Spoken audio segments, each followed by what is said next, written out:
সুপ্রিয় দর্শক শ্রোতা, আসসালামু আলাইকুম। যে যেখানে আছেন ভালো থাকবেন সেটাই প্রত্যাশা করি। অস্থির সময় বাংলাদেশের, প্রতিনিয়ত বিভিন্ন রকম অনাকাঙ্ক্ষিত পরিস্থিতি নিয়ে আমাদের আলোচনা করতে হচ্ছে। কোন দিকে যাচ্ছে বাংলাদেশ? আজ 19 সেপ্টেম্বর 2025। আপনাদের সঙ্গে যে বিষয়টি নিয়ে আলোচনা করছি, এই দিনটি মনে রাখবেন। আমি কোনো ভবিষ্যৎ জানতা নই, তবে আমার ক্ষুদ্র রাজনৈতিক বিশ্লেষণ, অভিজ্ঞতা যা বলে তার আলোকে আজ কয়েকটি কথা বলতে চাই। বাংলাদেশ কি ভয়াবহ সংঘাতের দিকে এগিয়ে যাচ্ছে? সেটাই আজ রাজনৈতিক বিশ্লেষক সহ যারা দূরদৃষ্টি নিয়ে বাংলাদেশকে পর্যালোচনা করেন, স্টাডি করেন, তাদের অভিমত যে বাংলাদেশ একটা ভয়ঙ্কর সংকটের মুখোমুখি হতে যাচ্ছে। 2024 সালের 5 অগস্ট নির্বাচিত প্রধানমন্ত্রী শেখ হাসিনাকে মেটিকুলাস ডিজাইনের মাধ্যমে সরিয়ে দেওয়ার পরে যারা ভেবেছিলেন বাংলাদেশে স্বর্গদূত নেমে আসবে, সুখের নহর বইয়ে দেবে, শেখ হাসিনার পরিবর্তে নতুন বাংলাদেশ উপহার দেবেন, সেখানে কোনো দুঃখ, কষ্ট, বেদনা, বৈষম্য থাকবে না, অভাব অনটন থাকবে না, এমন স্বপ্নের ফুলঝুরি যারা ছড়িয়ে দিয়েছিলেন, তাদের সমস্ত এই স্বপ্ন দেখানো যে বিভ্রান্তিকর ছিল, ভুল ছিল, উদ্দেশ্যমূলক ছিল, প্রতারণা ছিল, সেটা আজ প্রতিষ্ঠিত। নতুন করে যে অধ্যায়ের মুখোমুখি এখন বাংলাদেশ, সেটা নিয়ে আজ কথা বলছি। বিএনপির এক সময়ের সহযোগী জামাত ইসলাম আরো 6টি দল নিয়ে, অর্থাৎ 7টি দল নিয়ে রাস্তায় নেমেছে এবং তাদের চ্যালেঞ্জ ডক্টর ইউনূসকে না, তাদের চ্যালেঞ্জ বিএনপিকে। তারা চান পিআর পদ্ধতিতে, অর্থাৎ সংখ্যা অনুপাতে জাতীয় সংসদ সদস্য নির্ধারণ করতে হবে। আর বিএনপি বলেন না, সাধারণ যে প্রক্রিয়ায় ভোট হয় সেই প্রক্রিয়ায় ভোট হতে হবে। এর সঙ্গে ওই যে ইসলামিক দলগুলো, ইসলাম নামধারী দলগুলো, জামাত ইসলাম, ইসলামী শাসনতন্ত্র আন্দোলন এবং আরো 5টি, মোট 7টি সংগঠন নেমেছে। এখানে আরো 5টি সংগঠন তাদের সঙ্গে ঐক্যবদ্ধ আন্দোলনে নামার কথা ছিল, হয়তো তারাও নেমে যেতে পারে। তাহলে বিএনপি এখন কি করবে? বিবিসি বাংলার একটা ইন্টারভিউতে বিএনপি নেতারা বলেছেন তারা কোনোভাবেই এই পিআর নামক পদ্ধতির সঙ্গে একমত না। আর জামাতের একজন সহকারী সেক্রেটারি জেনারেল তিনি হুমকি দিয়ে বলেছেন যারা এই পিআর পদ্ধতিতে বিশ্বাস করবে না তাদের পরিণতি, আওয়ামী লীগকে ইঙ্গিত করে বলেছেন তাদের পরিণতি সেরকমই হবে। অর্থাৎ কড়াকড়ি বিএনপিকে হুমকি দিয়েছেন। আবার ছোট ছোট দল তারা এখন অনিশ্চয়তায় হাবুডাবু খাচ্ছে। যেসব দলগুলো প্রেস ক্লাবের সামনে ব্যানার নিয়ে রাতে টেলিভিশন টক শোতে অনেক উচ্চবাচ্য করতেন শেখ হাসিনার বিরুদ্ধে, তারা এখন একুল ওকুল দকুল হারানো অবস্থা। তারা কোনো ভবিষ্যৎ দেখছেন না তাদের দলের জন্য বা তাদের রাজনীতির জন্য। তাহলে কি হতে যাচ্ছে? জামাত ইসলামী মনে করে ডাকসু এবং জাকসু নির্বাচনের পরে যে তারা ইসলামী ধাঁচের আন্দোলনের মধ্য থেকে তারা সরকার গঠন করতে পারবে। সেই ক্ষেত্রে তাদের দৃষ্টিতে লুটপাট করা, স্বৈরাচার, ঘাট দখল করা, গরুর হাট দখল করা, গ্রামগঞ্জে মব সৃষ্টি করা বিএনপিকে তাদের আদৌ কোনো প্রয়োজন নেই। আর বিএনপির ধারণা হয়েছিল যে আওয়ামী লীগকে সরিয়ে দেওয়ার পরে তারাই তো প্রধান দল, তাদের সঙ্গে প্রতিদ্বন্দ্বিতা করারও তো আর কেউ নাই। আর জামাত তো তাদের সঙ্গে থাকে, জামাতকে সিটে ফোটা কিছু শেয়ার দিলেই যথেষ্ট হয়ে যাবে, আর ছোটখাটো দলকে 1-2 আসন দিলে হয়ে যাবে। কিন্তু জামাতের এই বর্তমান কর্মসূচিতে বিএনপির কি স্বপ্নভঙ্গ হচ্ছে, নাকি এখনো বিএনপি মনে করে যে জামাত শেষ পর্যন্ত তাদের সঙ্গেই থাকবে? বিএনপির একাধিক নেতার সঙ্গে আমি কথা বলেছি, তারা নিশ্চিত করে কিছুই বলতে পারছেন না। তারা তাকিয়ে আছেন লন্ডনের দিকে। লন্ডন থেকেও কোনো চূড়ান্ত বার্তা যাচ্ছে না। আর জামাত এতটা আত্মবিশ্বাসী, তারা মনে করে বিএনপির আদৌ কোনো প্রয়োজন নাই, বিএনপি এতটা ইমেজ সংকটে আছে, তাদের অতীত এমন যে কোনোভাবেই তাদেরকে আর মানুষ পছন্দ করবে না, বরং একটা স্বচ্ছ সৎ রাজনীতি, এটার কারণে বিএনপি পরিবর্তে জামাত এবং জামাতের নেতৃত্বাধীন জোটকেই মানুষ ভোট দেবে। বিএনপি তো ছেড়ে দেওয়ার কথা না, তাহলে কি রাজপথে বিএনপিও তাদের মোকাবেলা করবে? যেহেতু আলোচনা টেবিল ত্যাগ করে বা আলোচনা টেবিলের পাশাপাশি রাস্তায় নেমে গেছে জামাত ইসলামী এবং তাদের সহযোগী অন্যান্য দলগুলি, এবং সেখানে তাদের যে বক্তব্য খুব ভয়াবহ হুঙ্কারজনক বক্তব্য, এই বক্তব্যকে কিভাবে মোকাবেলা করবে বিএনপি? বিশ্ববিদ্যালয়ের দুটি ছাত্র সংসদ নির্বাচনে বেশ হতাশায় বিএনপির যুব সম্প্রদায়, তরুণ সম্প্রদায়। এই অবস্থায় বিএনপিকে জামাত এবং তার সহযোগীদের মোকাবেলা করতে রাস্তায় না নামা ছাড়া কোনো বিকল্প নাই। তাহলে রাস্তায় নেমে কি হবে? সংঘাতের মুখোমুখি। সেই সংঘাতে যে মারমুখী জঙ্গি স্টাইলের ইসলামী জোটগুলি, তাদের সঙ্গে কতটা কুলিয়ে উঠতে পারবেন বিএনপি? গ্রাম থেকে শুরু করে রাজধানী পর্যন্ত এই পরিস্থিতি এখন বিস্তার লাভ করছে। যে কোনো সময় একটা বিস্ফোরণ ঘটে যাওয়া, আন্দোলনের নামে সরাসরি মারমুখী অবস্থাটা চূড়ান্তভাবে সংঘাতে পরিণত হবে, এমনটাই রাজনৈতিক বিশ্লেষকদের ধারণা। এবং তারা তাদের অতীতের বিভিন্ন কর্মকাণ্ডকে পর্যালোচনা করে এই ধারণার কথা বলেছেন। এদিকে ইউনূস বিএনপি, জামাত, এনসিপির 3 নেতাকে বডিগার্ড অথবা পাহারাদার হিসাবে বা নিজেকে আত্মরক্ষার জন্য নিউ ইয়র্ক সফরের সঙ্গী করেছেন। সেটা নিয়ে হাস্য রসিকতা হচ্ছে যে গ্যালারিতে বসে ফুটবলের খেলা দেখার মতো এই 3 দলের 3 নেতা এবং এক দলের আরো একজন, এরা ইউনূসের সঙ্গে, ইউনূসের কর্মচারীর মতো তার সফর সঙ্গী হয়ে যাওয়াটাকে হাস্যকর মনে করছে।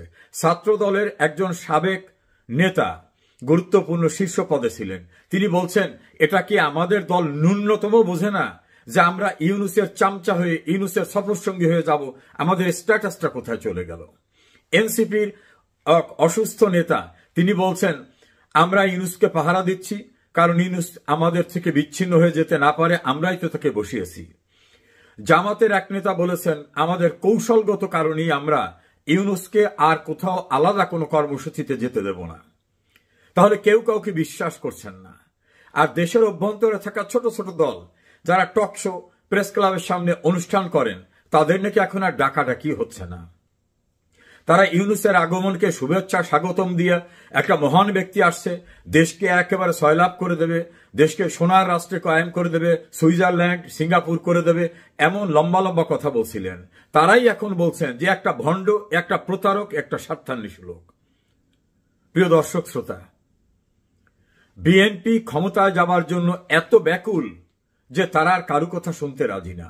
তাদের ভিতর ভয় আছে, যদি পিআর পদ্ধতি হয়, আওয়ামী লীগ নির্বাচনে যদি না থাকে, তাহলে পিআর পদ্ধতিতে জামাত এবং তার সহযোগীরা বেশিরভাগ ভোট পেয়ে ফেললে বিএনপির ক্ষমতায় যাওয়া সম্ভব হবে না, অথবা জোট করতে বাধ্য করবে।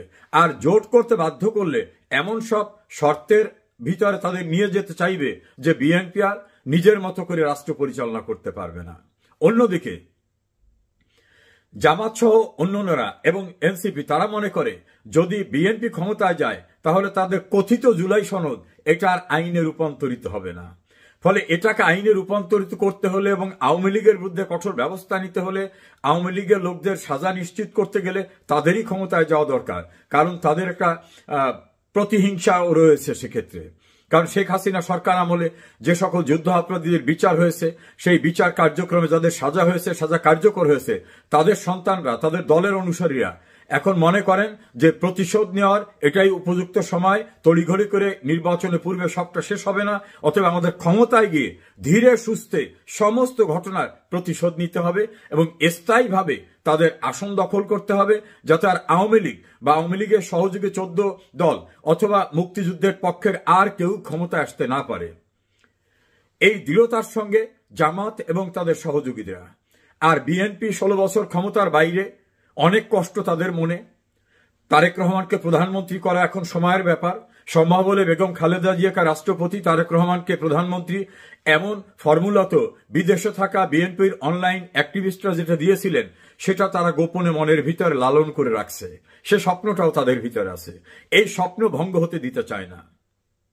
নির্ঝরের স্বপ্ন ভঙ্গর মতো এখন স্বপ্ন ভঙ্গের মুখোমুখি ইসলামী জোট এবং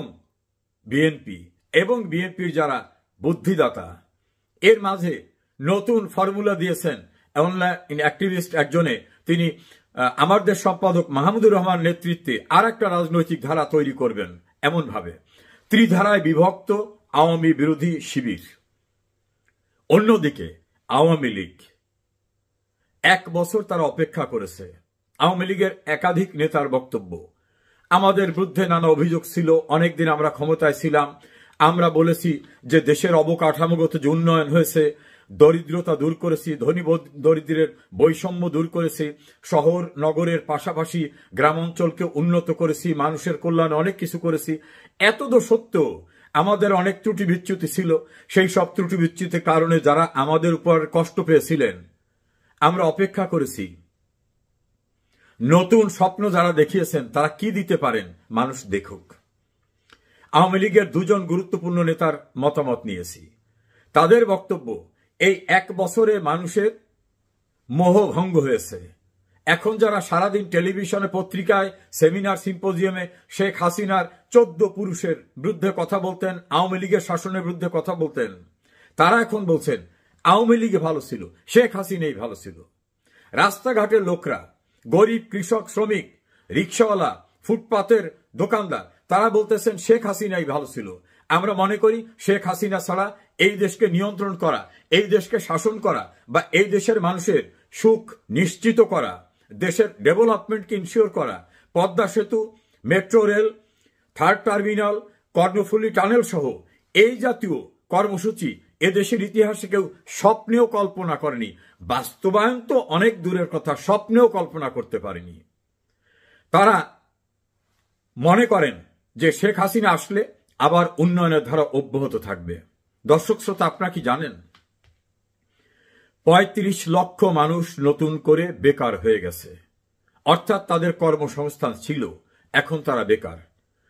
152টি ইন্ডাস্ট্রি বন্ধ হয়ে গেছে, 152টি ইন্ডাস্ট্রি বন্ধ হয়ে গেছে। তাহলে এই ইন্ডাস্ট্রির থেকে যে আয় হতো, রাষ্ট্রের যে ট্যাক্স পেত, এটা কোথায় গেল? জনশক্তি রপ্তানির মধ্য দিয়ে বাংলাদেশ যে ওয়েজ আর্নিংটা হতো, বৈদেশিক মুদ্রা, সেটা বন্ধের পথে প্রায়। বিদেশে তৈরি পোশাক রপ্তানির সবচেয়ে বড় যে সুযোগটা শেখ হাসিনা সরকার আমলে হয়েছিল, সেই তৈরি পোশাক রপ্তানির খাতের উপরে এমনভাবে ট্যাক্স ইম্পোজ হয়েছে যে অনেক পোশাক খাত, আমি যে 152টির কথা বললাম তার ভিতরে অধিকাংশ তৈরি পোশাক খাত বন্ধ হয়ে যাচ্ছে এবং সেগুলি পার্শ্ববর্তী অনেক দেশে চলে যাচ্ছে। তাহলে তৈরি পোশাক খাতের থেকে বৈদেশিক মুদ্রা অর্জন, জনশক্তি রপ্তানি থেকে বৈদেশিক মুদ্রা অর্জন সম্পূর্ণরূপে নুয়ে পড়েছে। বাংলাদেশ ব্যাংকের রিজার্ভের অবস্থা ভয়ঙ্কর পর্যায়ে পৌঁছে গেছে। আগামীতে বেতন দেওয়া যাবে কিনা এটাই সংশয়। গ্রামে ভিজিডি সহ অন্যান্য যে সকল সাহায্য দেওয়া হতো গরিব মানুষদের, সেই বস্তার উপরে এখনো লেখা শেখ হাসিনার উপহার। আমি একজন অবসরপ্রাপ্ত দায়িত্বশীল কর্মকর্তাকে জিজ্ঞেস করেছি কারণটা কি। উনি বলেছেন, নাম প্রকাশ করতে চান না, উনি বলেছেন শেখ হাসিনা যা কিছু এনে রেখে গেছিল সেইটার থেকে এখনো দেয়া হচ্ছে, নতুন কিছু আসে নাই। ইউনূস সাহেব 11টি দেশ সফর করেছেন, 11 বস্তা গমও কোনো দেশ থেকে আসে নাই। তাহলে শেখ হাসিনার এনে জমাট করে রাখা ওই সাহায্য গরিবের মাঝে পৌঁছে দেওয়া ছাড়া আর উপায় কি? আরো ভয়ঙ্কর তথ্য, শেখ হাসিনা সামাজিক নিরাপত্তা বেষ্টনীর, সোশ্যাল সেফটি নেটওয়ার্কের যতগুলো খাত উন্মুক্ত করে সবাইকে সাহায্য করতেন, তার অনেক খাতই এখন বন্ধ হয়ে গেছে। গরিব, বিধবা, স্বামী পরিত্যক্তা, প্রতিবন্ধী, মুক্তিযোদ্ধা, এভাবে 100-র উপরে খাতে তিনি সাহায্য করতেন। স্কুলে সরকারি সাহায্যে তাদের ভাতা দেওয়া, বিনামূল্যে বই দেওয়া সহ নানা সুযোগ সুবিধা দিতেন। সব বন্ধ হয়ে যাচ্ছে। বড় বড় উন্নয়ন প্রকল্প সব বন্ধ হয়ে যাচ্ছে। শেখ হাসিনা কিন্তু করোনার সময় কোনো উন্নয়ন প্রকল্প বন্ধ করেননি। এই পরিস্থিতিতে বাংলাদেশের অবকাঠামো উন্নয়ন তো মুখ থুবড়ে পড়েছে। শুধু তাই না, মানুষের, দরিদ্র নিপীড়িত মানুষের খাদ্যের যে ন্যূনতম চাহিদা সেটাও বন্ধ হয়ে যাচ্ছে। শেখ হাসিনা যে গৃহহীনদের ঘর দেওয়ার মধ্য দিয়ে একটা যুগান্তকারী পদক্ষেপ নিয়েছিলেন, তার যে অংশটা বাকি ছিল সেটা একেবারে বন্ধ করে দেওয়া হয়েছে। তাহলে বাংলাদেশ যাচ্ছে কোথায়? আর বন্ধুহীন রাষ্ট্রে পরিণত হচ্ছে বাংলাদেশ। বাংলাদেশের গুরুত্বপূর্ণ একটা অঞ্চল সেন্ট মার্টিন, সেটার পরিণতি কেউ জানে না। অনেকেই ধারণা এটা বিকিয়ে দিয়েছেন। শেখ হাসিনা ক্ষমতাচ্যুত হওয়ার 2 মাস পূর্বে একটা ভাষণ দিয়েছিলেন, যেটা ইউটিউবে পাওয়া যায়। তিনি বলছিলেন, আমাকে সেন্ট মার্টিন দিয়ে দিতে বলা হচ্ছে। আমি যদি সেন্ট মার্টিন দিয়ে দিই, সেন্ট মার্টিন এবং পার্বত্য অঞ্চল মিলে একটা খ্রিস্টান রাজ্য গঠন করা হবে। আমাকে পোর্টের দায়িত্ব দিতে বলা হয়েছে। এটা যদি আমি দিয়ে দিই, নির্বিঘ্নে আমি ক্ষমতায় থাকতে পারবো। কিন্তু আমি ক্ষমতায় না থাকলেও আমি বঙ্গবন্ধুর কন্যা, এটা আমি দেব না। না দিলে হয়তো আমার বিরুদ্ধে তারা যাবেন। তিনি তার সংসদের একটা বক্তব্য বলছেন, অনেক বড় দেশ আছে, তারা ইচ্ছা করলে কাউকে ক্ষমতা থেকে সরিয়েও দিতে পারেন। আজ বাংলাদেশের গণমাধ্যমে যারা কথা বলেন তারা বলছেন, তাহলে তো শেখ হাসিনাই সঠিক বলেছিল। এখন তাদের ঘুম ভেঙেছে, কিন্তু বড্ড দেরি হয়ে গেছে। তবে শেখ হাসিনা দৃঢ়চেতা মানুষ, দূরদৃষ্টি রাখা মানুষ। তার রাজনৈতিক অভিজ্ঞতা, এক আওয়ামী লীগেই তো সে 40 বছরের ঊর্ধ্বে সভাপতির দায়িত্ব পালন করছেন। তিনি ছাত্র রাজনীতি করে আসছেন। রাজনীতির ক্যারিয়ার যদি হিসাব করা হয় তার ছাত্র জীবন থেকে, তাহলে ভারত উপমহাদেশে না, পৃথিবীতে তার চেয়ে বেশি সময় রাজনীতিতে সম্পৃক্ত, অভিজ্ঞতা লব্ধ কোনো লিডারশিপ আর নাই। এখনো শেখ হাসিনা সারা দিন পরিশ্রম করে একেবারে তৃণমূলে তার নেতাকর্মীদের সঙ্গে কথা বলে তাদের উজ্জীবিত করছেন, আশ্বস্ত করছেন, এবং তিনি বারবার বলছেন, আমি আসব, এই অন্যায়, অপরাধ, দুর্নীতি যারা করছেন তাদের বিচার হবে। শেখ হাসিনার কণ্ঠস্বরের ভিতরে কোথাও কোনো দুর্বলতা নাই, এত দৃঢ়তা, তার আত্মবিশ্বাস। এই আত্মবিশ্বাসের নিশ্চয়ই ভিত্তি আছে। তিনি বলেছেন, বাংলার মানুষ আমাকে ভালোবাসে। এই বাংলার মানুষের ভালোবাসাকে সম্বল করে আমি দেশে ফিরব। তাহলে আওয়ামী লীগ যদি ফেরে আর তাকে যদি প্রতিরোধ করতে চায় আওয়ামী লীগ বিরোধীরা, সেখানে একটা সংঘাত অনিবার্য। আবার বর্তমানে বিএনপি এবং তার সহযোগী, একসময় সহযোগীদের সংঘাত, বিদেশের সঙ্গে সম্পর্কের অবনতির কারণে সেই সব দেশের সঙ্গে কূটনৈতিক সংঘাত, অন্যান্য সংঘাতের সম্ভাবনা আছে। অসহায় হয়ে পড়া মানুষ যখন অন্ন, বস্ত্র, বাসস্থান, চিকিৎসা, শিক্ষার সুযোগ পাবে না, তাদের সঙ্গে রাষ্ট্রযন্ত্রের সংঘাত, চতুর্মুখী সংঘাতের মুখোমুখি বাংলাদেশ। সুন্দর করে সাজানো একটি উন্নয়নের রোল মডেলের বাংলাদেশ এখন ধ্বংসের দ্বার প্রান্তে। আমার মনে হয় এই ভয়ঙ্কর সংঘাতে লিপ্ত হবে বিএনপি এবং তার একসময়ের মিত্ররা। মানুষ বেছে নেবে তাদের পরীক্ষিত আপনজন আওয়ামী লীগকেই। সেদিন খুব দূরে না, তবে সংঘাতে বাংলাদেশ আরো ক্ষতিগ্রস্ত হবে, এমন শঙ্কাই রাজনৈতিক বিশ্লেষকদের। অপেক্ষা করুন, সেদিন খুব দূরে নয় যে এই অবৈধ ক্ষমতা দখল এবং রাষ্ট্রযন্ত্রে ব্যবহার করে স্বেচ্ছাচারিতার সাজা তাদের অবশ্যই হবে। সেদিন খুব দূরে না। ভালো থাকুন, নিরাপদে থাকুন।